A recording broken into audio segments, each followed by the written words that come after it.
લાખથી વધારે ઘરોમાં તિરંગાઓ લગાડવા 1200 થી વધારે તિરંગા યાત્રાઓનું આયોજન માટે તારીખો અને પરમિશન માંગી લેવામાં આવી છે। 10મી તારીખે ગાંધીનગર ખાતે રાજ્ય કક્ષાની તિરંગા યાત્રાનું આયોજન કરવામાં આવશે। 11મી તારીખે અમદાવાદ ખાતે આયોજન કરવામાં આવશે। 12મી તારીખે રાજકોટ ખાતે આયોજન કરવામાં આવશે। 14મી તારીખે વડોદરા ખાતે આયોજન કરવામાં આવશે। લાખથી વધારે ઘરોમાં તિરંગાઓ લગાડવા 1200 થી વધારે તિરંગા યાત્રાઓનું આયોજન માટે તારીખો અને પરમિશન માંગી લેવામાં આવી છે।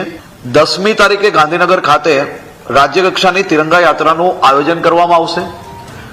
11મી તારીખે અમદાવાદ ખાતે આયોજન કરવામાં આવશે। 12મી તારીખે રાજકોટ ખાતે આયોજન કરવામાં આવશે। 14મી તારીખે વડોદરા ખાતે આયોજન કરવામાં આવશે।